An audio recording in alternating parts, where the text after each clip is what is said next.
Good morning, everybody. How are we?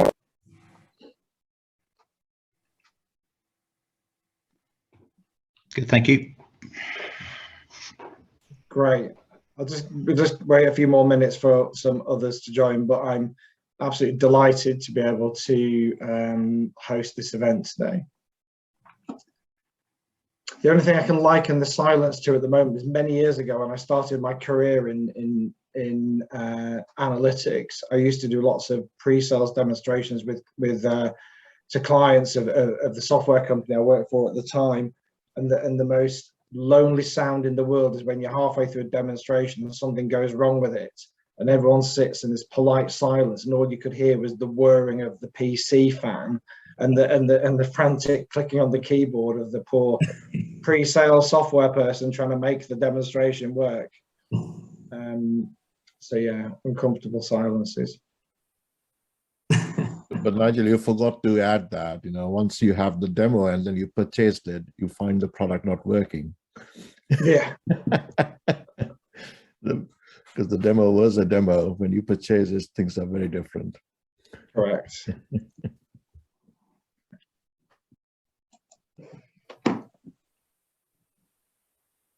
I would start, Nigel. Okay, shall crack on. So good morning, everybody. I'm absolutely delighted to host this event today. We've got three amazing speakers. It's a real coup to get them. So we've got Andrew Mitchell, Director General, Department for International Trade. We've got Barry Leahey, the CEO of Playdale Playgrounds, and we have Diana Popescu. Each are going to talk about their different experiences and perspectives on exporting. We all recognise, I think, in order to kickstart the economy, the importance and potential for exporting for UK businesses, and they will all talk about their individual perspectives. Before we move on, just a couple of hygiene factors. During the presentation, it'd be really grateful if you could turn your cameras off. The webinar is going to be recorded, and any questions that come up during the session, if you enter them in the chat, and then we will address them at the end through Q&A with our speakers. If everyone's clear with that, I shall move on with no further ado and hand over to Andrew. Welcome, Andrew. Nigel, thanks very much indeed, and good morning, everybody. It's a real pleasure to be here, wherever here is for you, for us.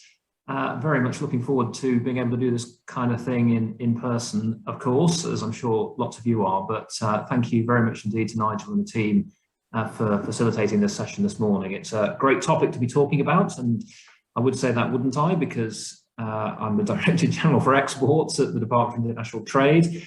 So it's the thing that I think about more often during the day than pretty much anything else. And actually, it's a really important moment to be talking about this. And why is it an important moment? Because we are now, of course, charging around the world, negotiating free trade agreements and market access agreements with our trade partners, creating big new opportunities around the world. And actually, that's great. It's good, it's important, it really matters. But what matters more than anything else, of course, is then being able to capitalize on all of that to deliver exports and investment, because it's exports and investment that deliver jobs and growth.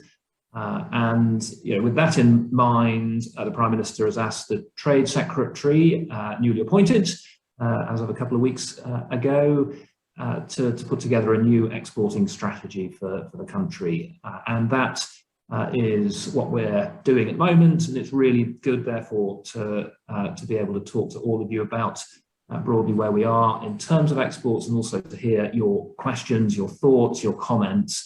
We're out and about talking to people a lot at the moment about all of these issues, so I'm very much also looking forward to the conversation afterwards and look forward to your questions. I mean, we know that exporting is important for the reasons that I've talked about. Exporting supports 6.5 million jobs in the UK, and the evidence tells us that exporting businesses are on average 21% more productive, and they pay 7% more than companies that don't export. So if we can grow exports, then we can grow prosperity and, of course, then contribute to all those important things in the economy, jobs, health, etc., through greater returns to the exchequer. So this really matters. We are also out and about doing what we can to help exporters. And what I'm going to say really this morning is focused on that support, because we want people to know about it and to use it. We're really proud that on Friday, DIT launched the Export Support Service. This is a new service, going to make it easier for businesses to find help with really practical questions about exporting to Europe, accessing all the government information that's available actually just in one place. So if you're a UK business, you can use this free service. Doesn't matter the size of the business, what part of the UK you're based in. We work really closely as well with the devolved administrations, other government departments, so that everything that we as government know about exporting to Europe is available and as useful as possible every stage in your exporting journey through that single link.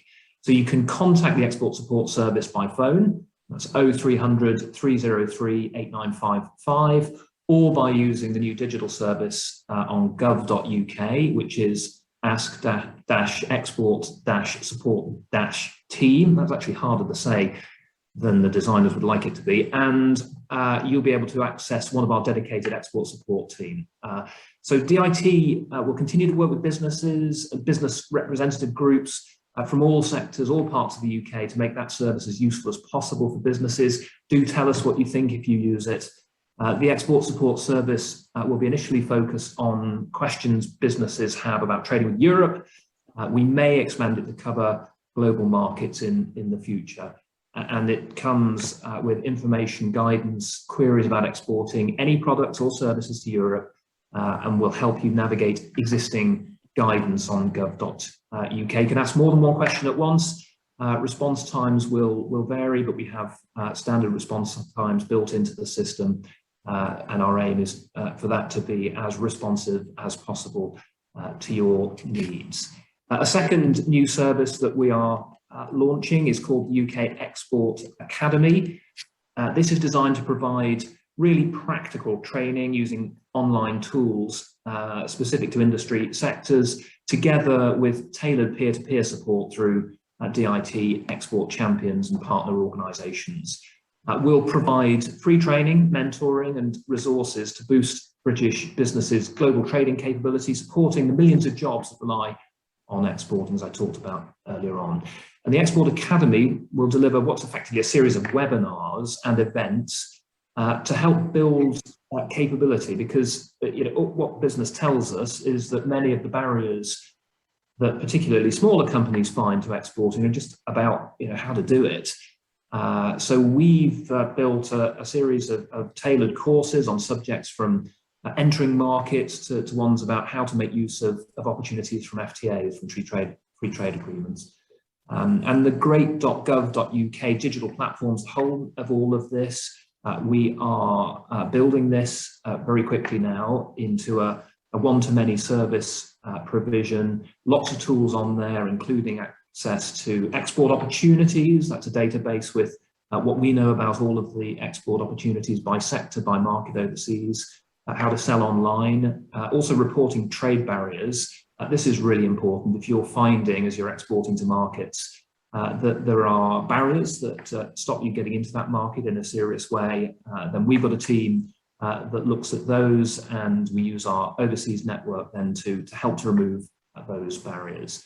So great.gov.uk, as I say, being transformed to a self-serve, data-rich platform, providing support for all businesses to help build their capability through personalised learning and tools to create an export plan. We find that this is really critical, actually, in terms of the support we can give to smaller businesses. When you've got an export plan, actually, you know what you're doing, and you know also how to access other services that the government can provide. So we've now got wide-ranging digital offer for businesses, a range of gov.uk tools.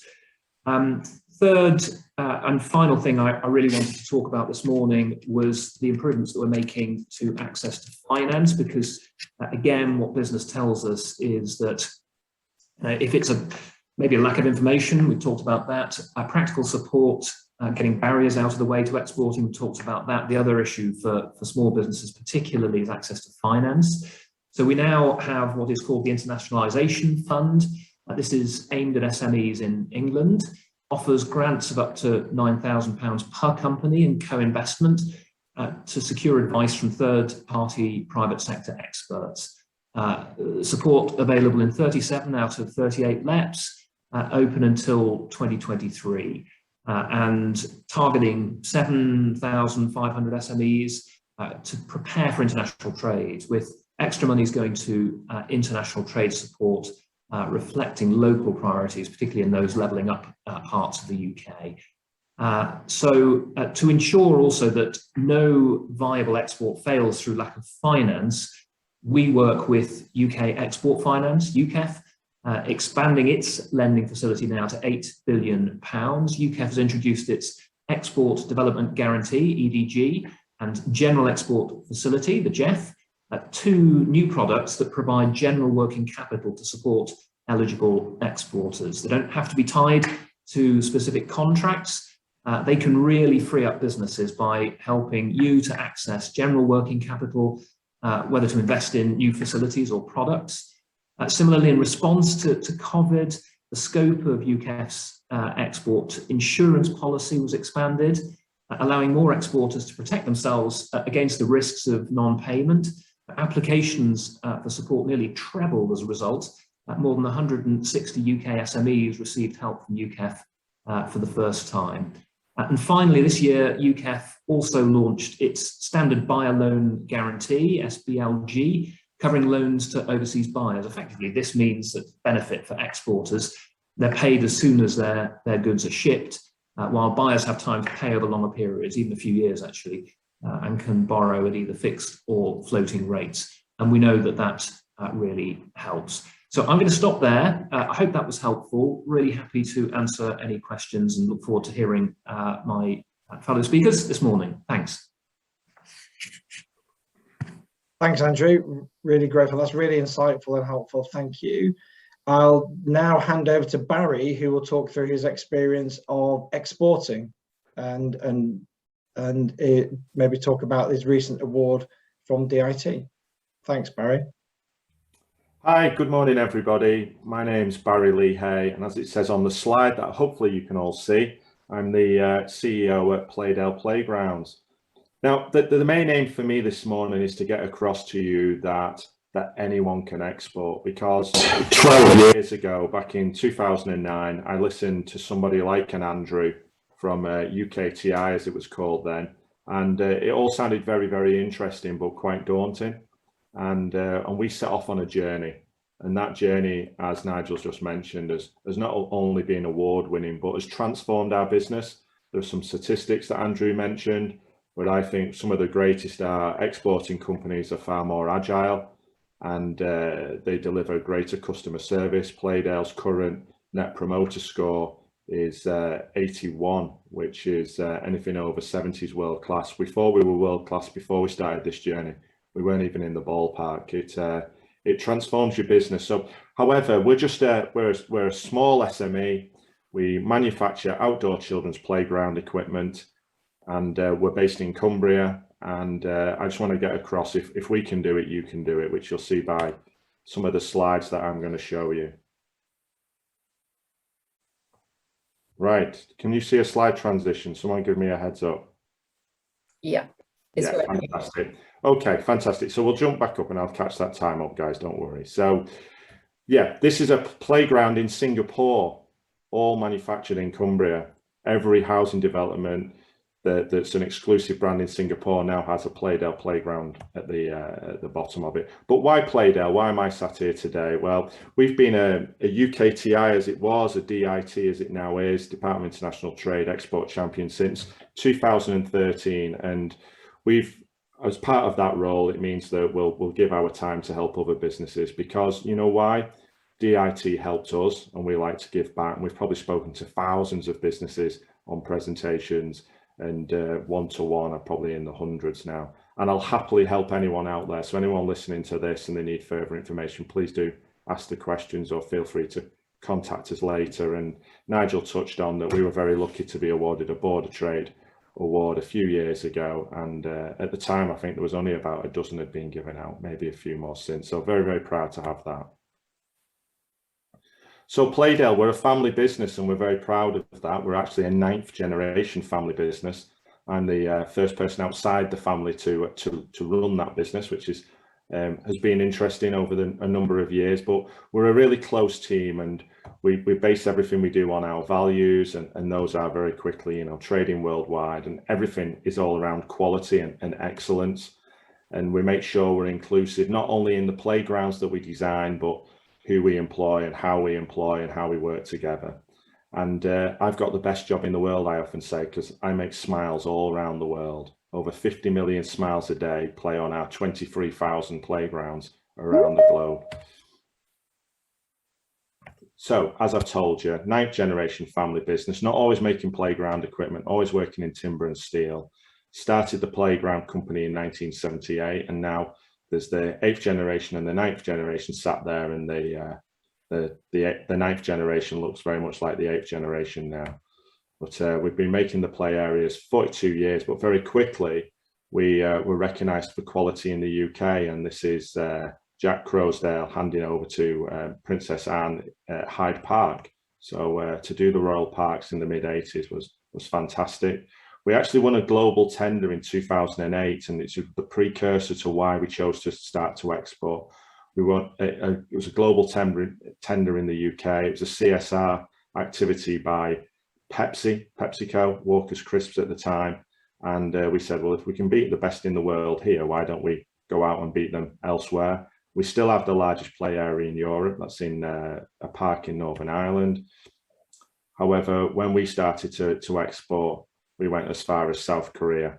People will often tell you guys to start close to home, and it's probably good advice, but Playdale chose to go South Korea, which was a fantastic and still is a fantastic market for us. Samsung are the biggest house builders in South Korea. They don't just make televisions, and they've got a luxury brand called Hoban, and every time Hoban build a facility, they put a playground from Playdale at the bottom of it. We started electronic play, and we've got those around the world as well, which is fantastic because we can never have sunny pictures in the UK, and that one there would have been in San Sebastian in Spain. So flipping through we've grown, we've continued to grow during our history, and you don't have to be perfect. Our global distribution center looks very empty there. It's very, very full now. We've had the 6th richest family in Saudi Arabia attend there, and they came because they wanted to see our global distribution center. It was a bit difficult trying to explain them. It was a shed in the middle of Cumbria, but it works, okay? And you've just got to get out there and try it. So I've told you about the growth. It's a growing business. It's a great story. We work mainly with municipalities, as you would term it internationally, local authorities here, about 60%, schools about 30%, and then leisure is the last couple of percent at the other end. Everything we do is manufactured out of 2 factories in Cumbria. And as you can see there, that's an electronic playground in the United Arab Emirates, in Ras Al Khaimah, actually. But why did we really start? Well, we knew we were capable, but we never had the reason to. But due to the austerity measures, the investment in local authority parks in the UK has actually fallen by 44% since 2010. So we'd either had to resize or continue to get out there and to continue that growth journey. And that's what we chose to do. And we were hoping to meet the line on the way up as we're way down. How did we start? Well, like Andrew's just talked about, the courses, they're great. They're fantastic for signposting you, but you've got to do some of the work. Okay, you've got to then, you know, fill in the forms and get yourself active and spend time doing those courses. And we had a fantastic international trade advisor, or ITA as it's often termed, who gave some great advice for us and steered us along our path. How do you start? People say, where do you go? Well, we got really clever at the beginning and started to look at GDP and how many children were in each country, and we realized very quickly we're overcomplicating it. So we wanted to look at our market, our associations have statistics, so we could see where the biggest markets were. Now our European Association could give us these statistics. It was a little bit daunting to find out the UK was the biggest market, but I can say now, 10 years on, we're in every single one of those markets below it, and the parts of those sums are much, much greater. And then we got smarter in thinking, right, okay, there's bigger companies in the world. So we looked at some of the biggest companies in the world and we said, well, where are they? And websites are fantastic things, guys, because everyone will tell you where they operate. So we literally formed this matrix, and it goes a lot further down the page now to where there's only 2 of our competitors. But we're thinking if they've spent marketing, then we need to go there. So guess what? We said, let's go on a trip, and we went with DIT, and we went to Japan, and we've been to Poland, and we went to Spain. We went to many, many places, and slowly but surely ticked off the countries where we were looking for a distributor. Your analytics, as we use Google Analytics, I'm sure there's other search engines available, but it gives you some really powerful of who was visiting our website, and we analyze that on a monthly basis to ensure that we've got coverage in the countries that are looking for our product. This is a play area on a beach in Australia, out near Brisbane, and that's timber that's manufactured in the UK. So we've done what we call an OMIS report, which is run by DIT or third parties now in many countries. And we go to them and we ask them, and it's the best money we can spend. And I hope it's a service that continues, because what this does is gives us some generic information around the country, but then gives us some specific statistics around our industry and what it means for us.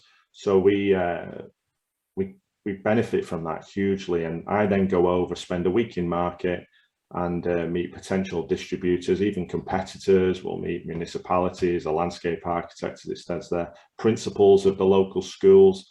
Usually helps because the embassy children go to that school, so they'll meet us. But I leave that market knowing after a week if we could actually work there. We do a questionnaire once we've narrowed it down. We have about 20-25 questions on it, but again, nothing clever. We just want to know, do they have a sales team? Do they have storage? How long have they been in there? Do they have social media, websites? How active are they in those markets? And we record everything in an ongoing action document. Now, this document started way back in 2009, and we've added to it. And I think the last time I took a screenshot was a few years ago. It's up to 536 actions. There's over 700 actions on there. And it started off from me and a couple of the board members dipping into this. There's probably 25 people in our business dip into this on a weekly basis. Anything we capture that's new to our export journey, we put in there and make sure there's someone accountable and responsible to deliver it. And with that, we've continued to grow. And what's that growth meant? Well, now in 12 years, done on a shoestring, 600 flights, all in economy, at the back of the plane, around the world. Playdale are now in 51 countries. And like I said at the beginning, it has transformed the business, and we've just followed processes and systems every time, replicated it. We've failed fast. We've had distributors that haven't worked, and we've changed those out. And we've made many, many mistakes along the way, from using a finger bowl or a soup as a finger bowl in Korea. I remember doing that early doors, and yeah, learning many things and picking up lots around culture and having lots and lots of fun as well at the same time, and seeing some fantastic sights and experiencing some amazing experiences. That's, I believe, in Malta. It's a military base out in Malta.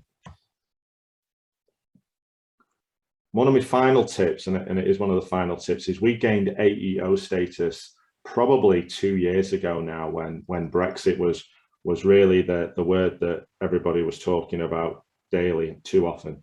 And AEO doesn't just help you for European shipments, customs controls. It's a European customs procedure or mark.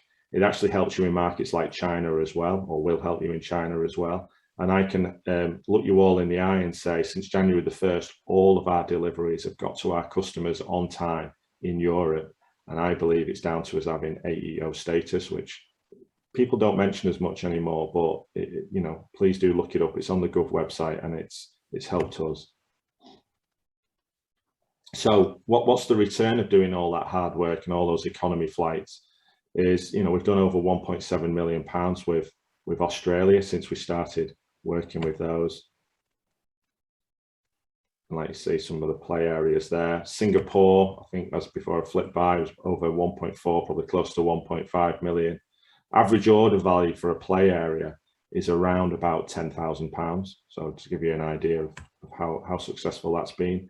And then we've done things like this. So this is in the Olympic Park, right next to the Beijing Bird's Nest Stadium. And there's a huge, one of our biggest play areas we've ever done, and it's in China. And people told me, don't go to China, they're going to copy your products. Well, they don't. They want quality products. And there's a sign up at the bottom of that slide, can't quite see it, that says where it was manufactured. And they're proud to say that it was a British product and it's from a family business. So in summary, I'm putting it there. If we can, you can definitely do it. And we're not using the strap line anymore. I think Andrew exporting is great, but it really is. And I recommend it to all those businesses out there. Thank you for your time, and look forward to any questions at the end.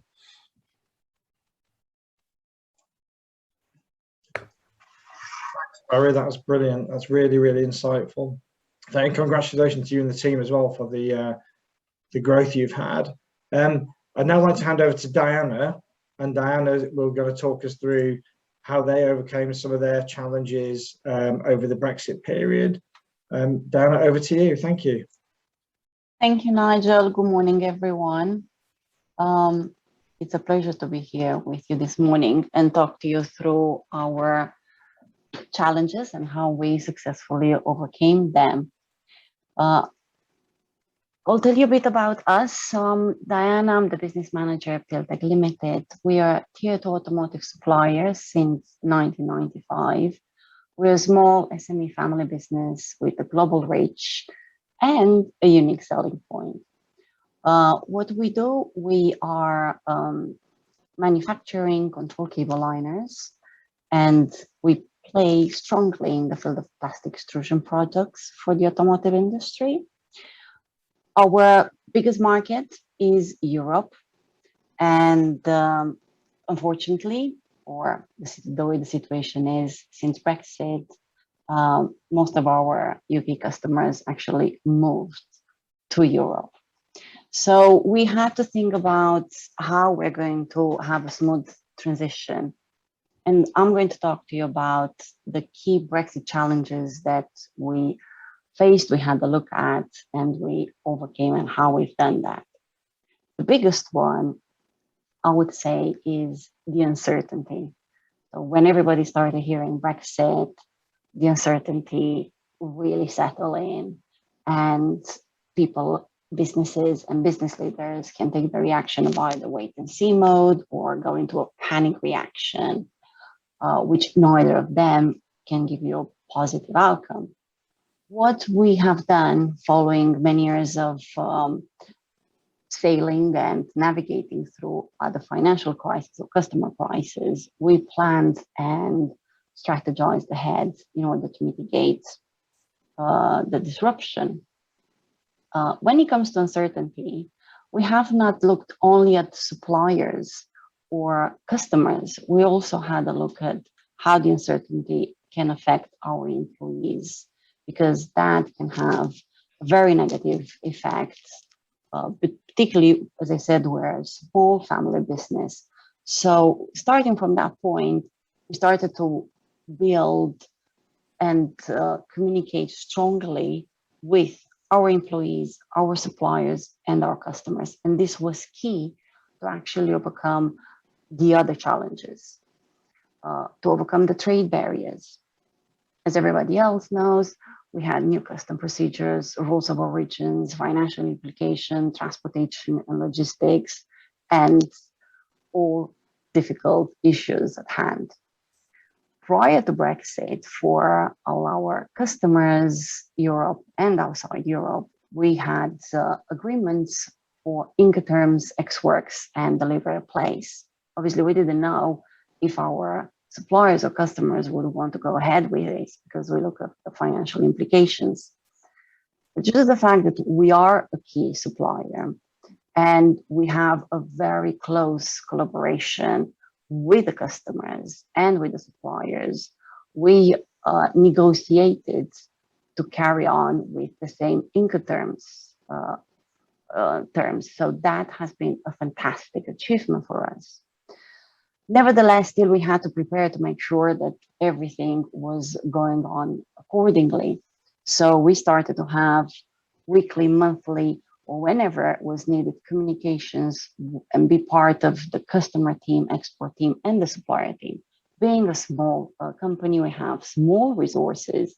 So therefore, we played on their resources. So we're an integral part of their teams, and the information was flowing freely. And we just made sure that everything was done and checked prior to deliveries being taken by the transportation. So that was one key success achievement that we had. Then we had to think about the supply chain. We said we're a key player in the supply chain. We are small compared to suppliers or customers who are multinationals, international groups, and we supply the automotive. So we look at just in time. Any disruption at our end would have a ripple effect to our customer. So we started to build our stock capacity, and we made sure that we discussed and negotiated with the customer, and alongside them, we planned the stock capacity to make sure prior to Brexit date, they had plenty of stock, and we held stock at our side as well. And we've done the same with the supplier, made sure that we had stock for at least 6 months. And that helped us tremendously when January this year came along, not to panic, to do business as usual, and just to continue our growth. But this was due to many months, many years of planning, of financial stability and growth, and strategic planning. The fourth key Brexit challenge that we looked at as a company was the financial environment. All the tax implications, the exchange rate fluctuations, obviously the potential tariffs. I talked about the tax implications through the trade barriers and how we overcame that. But when it comes to exchange rate fluctuations with the pound sterling and the euro being so much affected by the Brexit, we had mitigating plans as well. We operate a currency account, so we don't have just a pounds account, operate the currency account. So that is very beneficial in order to invoice all our customers in their currency and equally be invoiced in the supplier currency. And that helps tremendously with our financial health. So I would say that what helped us as a small company to go forward and make sure that we don't go under the burden of getting new resources or having to reinvent our business model, say the strategic planning, the collaboration and communication across the board, from employees for them to know where we are, what's happening, and carry on to have trust in us that we can grow the business and have the business through these challenging situations with our suppliers, and to be at the heart of our customers' needs. So having that collaboration and communication, it's crucial. And flexibility and adaptability, I think, are the other two key points for success. And given that we've been and we're still facing the COVID situation, post-Brexit situation, I think having those, the company culture and transpiring, talking to employees, suppliers, and customers that we can be flexible and adaptable helps us to build the trust and grow the business further. So I'm going to stop sharing here, and I'll stop my presentation. Any questions, please let me know.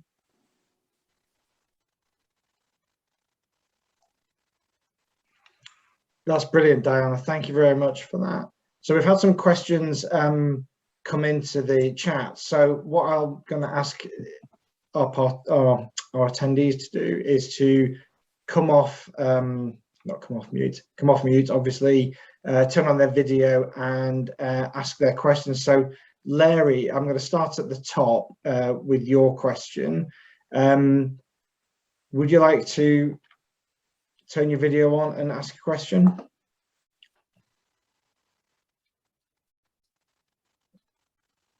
No problem, Nigel. Yes, and this question is for Andrew, if I may. I will appreciate hearing your perspective on the current difficulties that UK companies are experiencing in exporting to Europe post-Brexit, and what is being done to address these problems. Great. Shall I take that straight away, Nigel, or do you want to gather some other questions? No, go for that one, please, Andrew. Thank you. All right, very good. Thank you. Thanks, Larry, and thanks for the question. I mean, you know, I think I talked a little bit earlier on about the launch of the new export support service.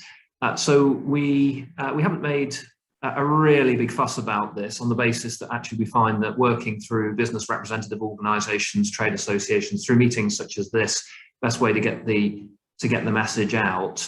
I mean, actually, that is a one-stop shop for anybody with questions about exporting to Europe. So in answer to your question, what are we doing about that? This is a really important contribution, we think. Really important contribution, A, because what business is telling us is that finding support, finding the right answer from government has been complicated. There are a lot of different helplines, there are lots of different sources of advice. The guidance was spread across gov.uk, so it wasn't that easy to navigate. So we brought that all into one place. The second thing that I think is important here is that rather than inviting businesses to sort of try and work it out on gov.uk, actually we're putting a help centre, a helpline into operation so that business can actually talk to somebody. We'll invite you to sort of set out the problem in writing so that our folks have the opportunity to sort of get to know what the problem is, but then actually being able to talk to somebody about it, we think is really important. Sitting behind that operation, we've built something which we think is, again, really significant development, which is that we're pulling together all of the experts from around Whitehall into a group that then analyses the data that comes into us through this route. So, you know, what are businesses worried about and what's happening out there, and then allows us effectively to take decisions as a government about what to do about it. So it's quite a big step for us. First time we've done anything like this, and obviously it's new, so you know we're not going to get everything right. As I said to you earlier on, if you've got issues exporting to Europe, please do use this service, and then, you know, Leahey, come back to me and tell me how you've experienced it. If it's not working for you, let me know the reasons why. But you know, we're really hopeful that this will make things just a great deal easier for business. Thank you. Thank you, Andrew. Next question is from Claire for Barry. Yeah, hi Barry, that was really interesting, and I think as a sort of another marker of your success is that I'm sure that I saw you on the news several times last year talking about the business. But my question is just around, you mentioned about local standards, and I was just wondering actually what particular challenges you might have faced around health and safety and just the sort of local regulations and standards in the countries that you were exporting to, given the nature of the business. Okay, thanks, Claire. Yeah, unfortunately for many, we managed to get on BBC Breakfast a couple of times. We do an awful lot on radio for obvious reasons, but yeah, health and safety has been an issue, and unfortunately or fortunately, how it's helped our business. We started off on that slant with the typical British arrogance of we know best. And it took my technical team a couple of years to to come round to actually maybe other countries have got good health and safety legislation as well. And it really started to open our minds. So it helped us at the beginning. You know, it was a sledgehammer to crack a nut type thing at the beginning. But the standards are very similar. For us, we're lucky. About 60% of the globe uses the European norm, and about 40% of the globe uses the American norm. And there's talks that maybe in the next decade, ISO might produce a global norm. But every country will also have a little bit at the end of the word, I can't remember, at the end of each of their norms to say what's specific for that country. So several clauses, and we've got to get into that detail. And that's all part of that research at the beginning. And we have had to adapt our product, but now we're adapting our product to be a global product. And over the 10 years, our product has changed an awful lot. But yeah, at the beginning, we were like, well, no, people need to change their country's rules and our product must be right. Well, we've changed that mindset now. Does that answer it? It does, yeah. I think that's useful to, and yeah, I can see that sort of thing of like you always think, oh well, we're ahead of the game in the UK, and actually that's not the case. But yeah, that's a good sort of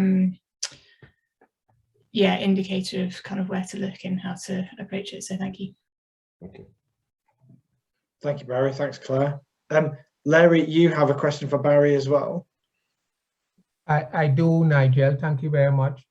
And Barry, I'm interested to hear what sort of organization structure you have to support your export activities, especially in the context of being an SME and resource. SMEs are sometimes resource limited.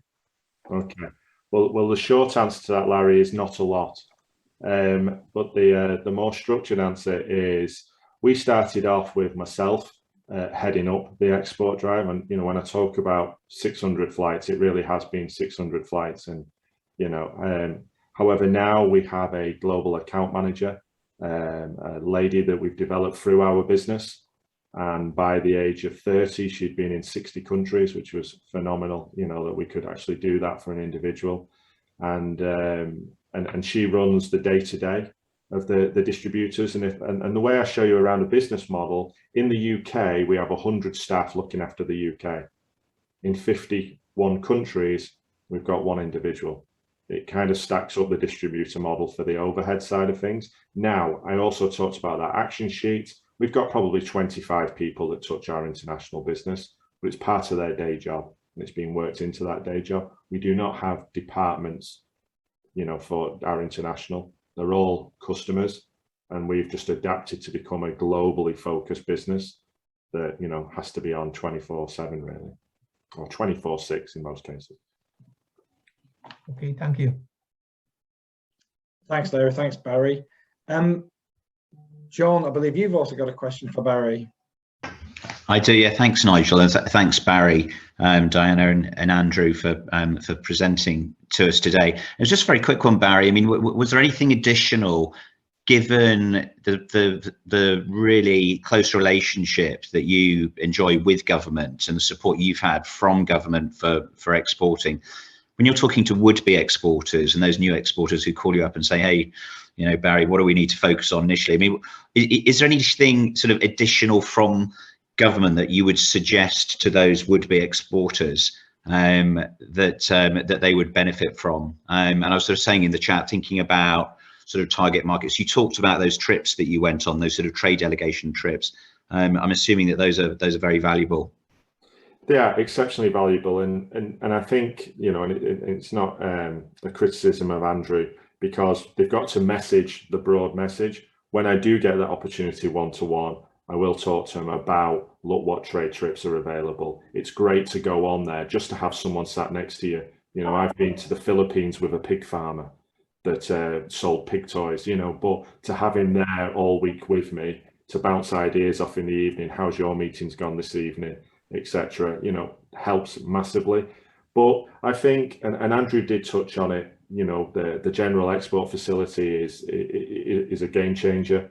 You know, it's something that we've been asking for a couple of years. I was lucky enough to go down to Horse Guards Parade and sit in their offices a few years ago and say, this is what we need, guys. To see that come to market now is, you know, is fantastic, and will help those SMEs. And I don't think it sells very well in a broad message, and it's quite scary, the finance side of things, but I'd probably talk about, you know, speaking to which bank are you banking with and getting that kind of detail, really, because it's not all government, obviously. It's, you know, what do you do to help yourself?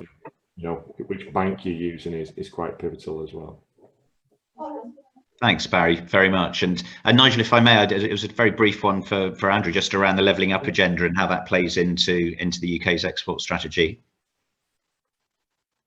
Yeah, thanks, John. I mean, just a couple of other points as well, just picking up on the discussion, if I may. And I thought, I mean, sort of Barry set it out so well, so clearly. I mean, essentially, you know, what you can take from this discussion is it's business that exports and not government. And Barry's story is a really good story of how to use the tools available. Actually, you know, nothing in any sense detracts from the fact that actually it is the business that has to use the tools. And Barry's been very, very good at knowing what to use and what works. On the subject of trade shows, and, you know, by the way, I'm a massive fan of trade shows, not just because they're an awful lot of fun, but because actually, if you really want to understand where an industry is, you know, what's changing, what's new, who's leading, who's innovating, then trade show, the good trade shows, some terrible trade shows as well, but the good trade shows are the place to be. We're about to launch, in the context of the export strategy that I talked about earlier on, a new trade show program. So more news on that coming soon, but it is really designed to do what Barry talked about, namely to sort of help to pick the industry up and give it opportunities. You know, the idea is that experienced exporters alongside less experienced exporters, you know, that's where you learn. You learn actually from peers, which is one of the reasons that Barry is an export champion and talks to people about exporting from his perspective the whole time. That's where you really get that value.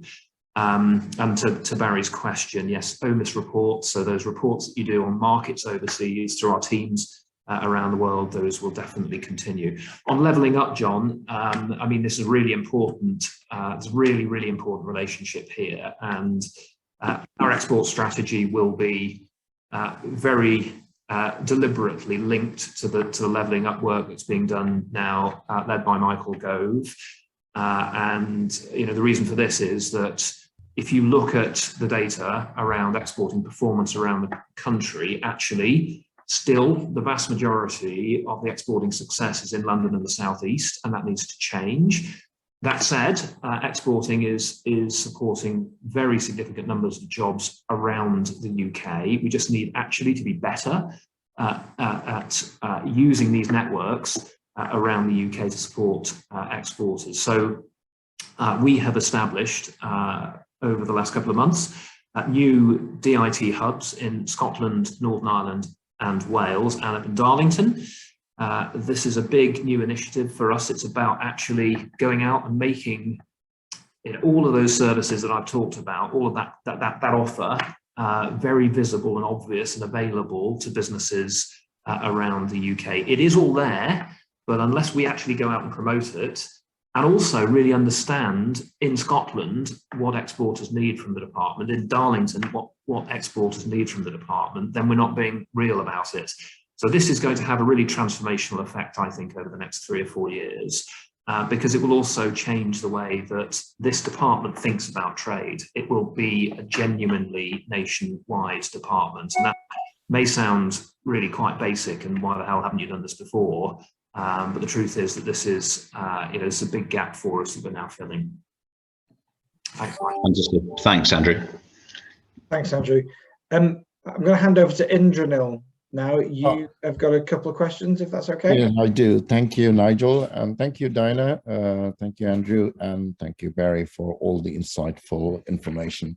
To Barry, okay, because you just mentioned you do business out of UK, in Japan, and also in China.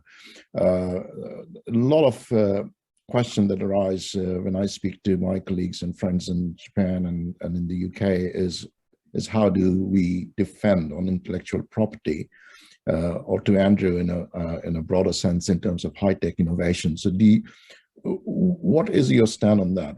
How do you manage or defending intellectual property, especially in a country like China where we have some issues here? Okay, I'll take that straight away in that IP is a huge issue, and as an SME, you've got to take a view on it of how much that IP is worth to you as a business, because IP is expensive to protect. Okay, it's not expensive to put the protection in place, but to defend that protection can be expensive. So Playdale, we started off slowly, and we've layered in different through our patent attorney, and it's important to get a patent attorney to look at your trademarks, to look at your patents, to look at your registrations. And I'm no expert, but the Madrid protocol, the WTO protocol, all the different type of protocols, we make sure we're covered to what we're satisfied at.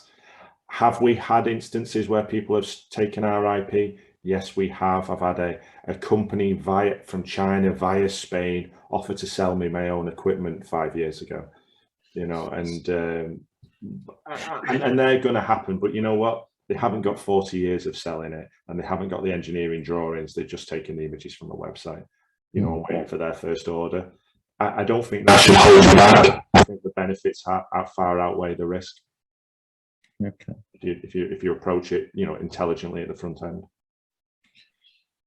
Okay. Well, my second question was actually much broader, because I'm just looking at the current geopolitical situations with uncertainties and disruptions that's being set, and so is everyone in the boardrooms relooking and revisiting on their supply chain distribution, and then of course a new I think economic pie will be built over that, and I'm trying to understand, from, of course, Barry, Nigel, of course, Andrew, and also Diana, is how do you see, that UK businesses should form a resilient, supply chain in all of these uncertainties? What as UK companies, and what are you doing? And where do you see this going to impact the UK economy or the global economy? It's three of you, so anyone can pick up. Diana, would you like to? Sorry, Barry, I'm conscious that you've had a lot of questions. I was going to see whether Diana had a point of view on that, because you did talk about your supply chain earlier in your presentation. Would that be a good place to start? Yes, absolutely. And I would pick up on that again, to be honest, on building that relationship and fostering the relationship with the suppliers and with the customers, and positioning yourself strongly and making sure that you help your suppliers and they trust you to come to you beforehand. There might be issues, so you can preempt them, and equally to build that comfortable relationship with the customer, where if you can foresee issues ahead, you go and discuss with them and see how you can do the work together. So pretty much embedding our company within the supplier and customer teams. That's what worked for us, and we find it highly advantageous and give us a very, very strong position in the market. And it's what helps us to grow. And to link it actually with hand questions, how the initiatives reposition the business, it's exactly because of this, how we build a resilient supply chain. We stay ahead of the game. We don't have disruptions because we can prepare for them beforehand, and that's where the financial health check within the company comes based on the strategy. And it's much easier then to see the big picture, even if it's a Brexit scenario or a COVID scenario, if you have all these relationships in the supply chain with the supplier and customer. Thank you, Diana. Thank you. I think we've got one more question before I think we're going to run out of time. So David, you've raised a question. I think actually a hand raised it as well, which is very relevant around the service sector as well as the manufacturing sector. Can I hand over to you to ask your question? Yeah, good morning, everybody. Hopefully you can see me. The video's come on all right. There's been a lot of focus around goods trade but the UK has actually been successful in selling services, probably in quite a narrow range of industries, but being very successful in those industries. With all that emphasis has been put on goods and stuff, is there actually going to be a change of emphasis to put more focus on selling services internationally? That's particularly to Andrew, I guess. Yeah, let me pick that up. Thanks very much indeed, David. I think it's sort of also a point on IP here. I mean, I think first thing to say, just picking up that question on IP, I mean, I think, you know, there is also an element here in both trade agreements in respect of IP and services that's really important. You know, we are going out and about now negotiating our own trade agreements, and one of the things that we're really focusing on is what is, you know, a comparative advantage for the UK economy, and how do you then protect and promote that through trade agreements that fit the shape of the UK economy. So, for example, the trade agreement we've just negotiated with Norway, Iceland, Liechtenstein has provisions that go further on services and on IP than we have had previously as part of agreements that we negotiated when we were part of the EU. So there's an element of this that's really important here. I think as far as services is concerned, completely agree. So again, in the export strategy, you'll see a bit of this. You know, it's 80% of the UK economy, let's be clear, and we are a phenomenally successful exporter of services. I mean, it's 43% of our exports and has the capacity to grow. So we're really focusing in the negotiations now. Next set of negotiations will be nations of the CPTPP, so those Pacific nations, that those who saw the global trade outlook that we published a couple of weeks ago, you'll see the growth coming from those markets in the future. Those are the markets we need to be in. We need to be in them in services. So we need to negotiate the trade agreements that permit that to happen, that provide the protections to IP, but also open market access for our services exporters. And that's, you know, provisions around freedom of movement, recognition of qualifications, all those things that help to support and remove barriers to trade for services. So this is a big agenda for us, absolutely. And I think, you know, we need to be sending a stronger signal to business about our intentions here, I think probably is the answer. And your question rather suggests that, David. Yep. Thank you.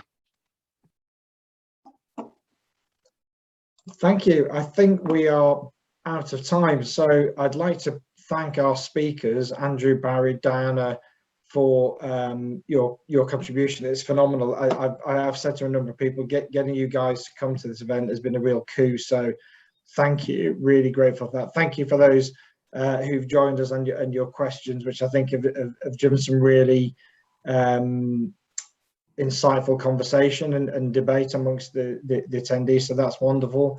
I think, Juliet, we will send out a follow-up note to everybody with details of the recording. And Barry, if it's okay with you, we'll put your YouTube link in there as well as where people can go to. And Andrew, I think we can point people towards the DIT information sources you've identified. I've sort of scribbled some things down during the conversation, so we can identify where people can go afterwards. So thank you once again to our speakers. Thank you for attending. Hope you found it really helpful, and have a great rest of your Monday. Thank you. Thanks, Nigel. Thanks. Thank you.